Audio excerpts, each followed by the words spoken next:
और एक कुत्ता वो होता है जो 20-22 साल की खूबसूरत लड़की, लवली, स्वीटी, प्रीति, ट्विंकल, कॉलेज में पढ़ने वाली लड़कियां, 40-50 हजार का कुत्ता नहला धुला कर और मुंह से मुंह लगा करके गाड़ी में बिठाती हैं और लेके एसी गाड़ियों में चलती हैं। मैं सोचता हूं ये किसी बड़े वीआईपी लीडर, किसी नेता का जन्म हुआ होगा। उसको रखे रहें, खिलाएं और पिलाएं और रोजाना उससे बात करें। साहब अब पता चला तुम्हें, तिल तिल तड़पाए। लिखा है कि चोरी करोगे तो, रिश्वत खाओगे तो कुत्ते का जन्म होगा। और आखिर में एक सजा और जो हमें मालूम है, लड़की को देखोगे तो अगला जन्म लड़की का होगा। दुनिया में जितनी लड़कियां जलसे में आई है ना, जलसे में ना दिखे लेकिन बाहर बाजार लगा हुआ वहां देख लो। अभी हम आ रहे थे, जो लेके आए मंजर पता चल जाता है। ऐसा लग रहा था जैसे एक कुतिया के पीछे 10-10 कुत्ते लगे। हमने कह दिया जो कहना था, बुलाओ या ना बुलाओ, हम बहुत आजाद ख्याल के आदमी हैं। और देखा जब हम यहाँ बैठे स्टेज पर तो मौलाना साहब को अपनी तकरीर 10-5 मिनट के लिए रोकना पड़ी, लोग भरने लगे। अभी तक मौलाना हमसे पहले जो बोल रहे थे शायद लैला मजनू की कहानी सुना रहे थे, वो कुरान हदीस नहीं थी। कुरान हदीस तो मौलाना जर्जीस सुनाने आए थे। जर्जीस साहब आए, मजमा भर गया। नहीं थे तब तक कहां थे सब मालूम है। कुतियां घूम रही थी, कुत्ते पीछा कर रहे थे। जाओ, कह दिया हमने, तुम्हें जो बुरा लगता है लगता रहे, मेरे बाप का कुछ नहीं जा रहा है। मुझे तो बाल ठाकरे के खिलाफ भी बोला तो मेरे बाप का कुछ नहीं गया। और क्या जाएगा, कोई आसमान से टपकता हुआ कोई फरिश्ता थोड़ी था बाल ठाकरे। उसने हमारे नबी को गाली दी थी। उसने कहा था मोहम्मद अय्याश था, मक्कार था, 11-11 औरतें रखता था। तो हमने कह दिया था जवाब में, 11 बीवी रखने वाला अगर मक्कार और अय्याश था तो कृष्ण जी 16,108 रखे थे, वो क्या थे। उसने फिर तकरीर में कहा था अगर मैं प्रधानमंत्री बन गया तो हरा रंग बंद कर दूंगा। हरा रंग मुसलमानों का रंग है, इस्लामी रंग है, मैं हरा रंग बंद कर दूंगा। हर जगह लाल रंग के झंडे को, केसरिया रंग के झंडे को लागू कर दूंगा। मैंने उसके जवाब में कहा था ठाकुरे जी, लाल रंग से इतना प्यार, हरे रंग से इतनी नफरत, ये नफरत करना छोड़ दो, क्योंकि हरे रंग की सब्जियां खा खा कर तुम जिंदा हो, लाल रंग की चीज तुम्हें नसीब नहीं होती है। सिर्फ टमाटर खाते हो बस, और गाजर और चुकंदर, कितना खाओगे। लाल रंग की चीज वो है जो हमारे बिहार और बंगाल में खाई जाती है।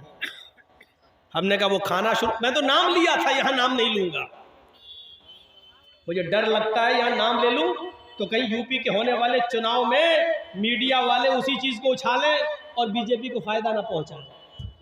वैसे बीजेपी को हम मुसलमानों में बहुत से लोग मिल गए फायदा पहुंचाने के लिए, संतुष्टि के साथ वो बैठी हुई है कि हम तो जीत रहे हैं, हम तो निकल रहे हैं, क्योंकि हमारा काम तो मुसलमान ही लोग कर रहे हैं। मैंने इशारे में बहुत कुछ कह दिया है, बहुत ही मौजरत के साथ अगर किसी को बुरा लगा हो तो लगता रहे। मैं माफी नहीं मांगता, जुर्म ही नहीं किया तो माफी क्यों मांगू। मैंने कोई गलती नहीं की बोलकर, इसलिए माफी मांगने का सवाल ही पैदा नहीं होता है। तुझे बुरा लगा है तो ये तेरी विचारधारा है, अपनी विचारधारा को आगे बढ़ा और सोच और समझ, ये सोचने और समझने की चीज है। इत्मीनान के साथ बैठी हुई है बीजेपी कि हमारा काम तो हो रहा है। आपको एक राज की बात बताऊं, मेरे पास यूपी की कुर्सी संभालने वाला, उसका भेजा हुआ एक आदमी लखनऊ में मेरे पास आया और मुझसे कहता है मौलाना साहब आप या तो बीजेपी का प्रचार करिए और ब्लैंक चेक ले लीजिए, जो चाहिए वो ले लो, खुलकर आइए बीजेपी में, हम स्वागत करेंगे। पूरे उत्तर प्रदेश का हम आपको अल्पसंख्यक का अध्यक्ष बना देंगे। मैंने कहा नहीं साहब, बीजेपी में हम नहीं जा सकते, बीजेपी में हम जाएंगे तो हमारी कब्र खुद जाएगी। तो कहने लगा तो फिर तुम्हारे एक मुसलमान भाई भी हैं, नाम समझ गए ना, मैं नहीं लूंगा, आपके एक मुसलमान भाई भी हैं, वो लड़ रहे हैं, वो हम लोगों के बड़े विरोध में रहते हैं, फिर आप उस पार्टी का प्रचार कीजिए। मैंने कहा आपको क्यों इंटरेस्ट है उसमें? कहा कि उनके प्रचार से हमें फायदा हो जाएगा। हमने कहा नहीं, अगर मैं अखिलेश का साथ दे दूं तो? बोले अखिलेश का साथ दोगे या मायावती का या कांग्रेस का, तो जो हाल मौलाना कलीमुद्दीन का किया वही हाल तुम्हारा भी कर देंगे, जेल में ठूस दिए जाओगे। इतना याद रखना, मैं वार्निंग देने आया हूं, धमकी देने आया हूं आपको। या तो हमारा साथ दीजिए और हमारा देने से मुसलमानों में आपकी छवि खराब हो रही है तो उस पार्टी में चले जाइए और हमारे योगी जी को जितनी गाली दे सकते हो दीजिए, क्योंकि हमें फायदा हो रहा। अगर अखिलेश या मायावती के साथ गए तो जेल में चढ़ा देंगे। हमने कहा जुर्म क्या किया मैंने? क्या कहता, जुर्म करता कौन है? जुर्म करता कौन है? आपको कोर्ट में साबित करना है कि हमने जुर्म नहीं किया। ये साबित करने के लिए आपको 10 साल लग जाएंगे। ये धमकी आई है मेरे पास, या तो इसका साथ दो, इसका नहीं दे रहे हो तो उसका साथ दो। खुली किताब है यार, क्यों मुझसे कहलवाते हो? मैं बिहार में नहीं कहना चाहता हूं, बंगाल में ममता दीदी ने पूरी इजाजत दी है, खूब बोल।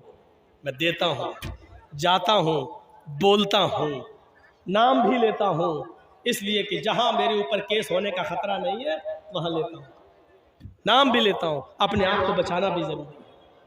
समझो, पहचानो, गौर करो, ये देखो, इस वक्त कोई तुम्हारा नहीं है, ये सच है। कोई तुम्हारा नहीं, ये सच है। लेकिन ये भी सोच लो कि इस वक्त हमें अपने आप को बड़े नुकसान से बचाना है तो छोटा नुकसान आपको करना पड़ेगा। आप ये सोचो कि छोटा नुकसान नहीं, आपके पैर में कैंसर है, डॉक्टर ने कह दिया पैर काटना पड़ेगा, नहीं तो आपकी जान जा रही है। इसलिए बड़ा नुकसान यह है कि मेरी जान चली जाए, बच्चे बेचारे यतीम हो जाएंगे, और छोटा नुकसान यह है कि हमारा पैर कट जाए लेकिन बच्चे तो हमारे सामने रहेंगे। तो बड़े नुकसान से बचने के लिए छोटा नुकसान कर दो, यानी अपना पैर कटा के अपनी जान बचा लो। यही अक्लमंदी है, यही अक्लमंदी है। ये देख लो इस वक्त कि हमारा बड़ा नुकसान किसमें और छोटा नुकसान किसमें है, ये देखना पड़ेगा तुम्हें। हमारी बीवी को बच्चा हो रहा है, डॉक्टर ने कह दिया कि आपकी बीवी या आपके बच्चे में से मैं किसी एक को बचा सकता हूं। जर्जीस को बच्चा भी प्यारा है, जर्जीस को बीवी भी प्यारी है, लेकिन दोनों में से एक बचेगा। कलेजे पे हाथ रखकर कह दिया बीवी को बचा लो, बीवी रहेगी तो बच्चे तो बाद में और भी आ जाएंगे, अगर बच्चा जा रहा है तो जाने दो। अक्लमंदी यही है, वरना दोनों मारे जा रहे हैं। तो मेरे प्यारे साथियों, बड़े नुकसान से अपने आप को बचाने के लिए छोटा नुकसान करना पड़े तो कर दो। इस्लाम के उसूलों पर आ जाओ, इस्लाम के ज़ाब्तों को पकड़ो। चंदे का ऐलान हो रहा, दो, यही चीजें कामयाबी की दलील है। मैं ऐलान नहीं करूंगा, मैं बैठूंगा नहीं, मैं आपसे रुपया लेने के लिए यहाँ पर बैठकर इंतजार नहीं करूंगा। याद रखो, एक मिसाल देके जा रहा हूं, बिहार वालों खुशनसीब हो, बंगाल वालों खुशनसीब हो कि तुम्हारे यहाँ मदरसों पे कोई पाबंदी नहीं है। सरकारी स्कूलों में तुम पढ़ा रहे हो, मदरसे खुले हैं, बंगाल में खुली इजाजत है।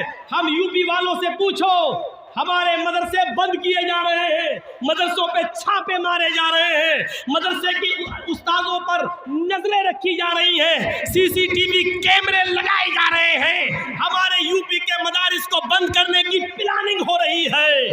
याद रखना, अगर ये मदरसे जो आप लोगों के इसी चंदे से चलते हैं, अल्लाह न करे कि यूपी वाला माहौल आपके यहाँ आ जाए, ये मदरसे अगर बंद हो गए तो कोई फिर अली मियां नदवी जैसी शख्सियत पैदा नहीं होगी, फिर कोई एहसान इलाही ज़हीर जैसी शख्सियत पैदा नहीं होगी, कोई इब्न तैमिया और इब्न क़य्यम बनकर नहीं निकलेगा। याद रखना, कोई फिर अबू हनीफा और इमाम शाफ़िई और इमाम मालिक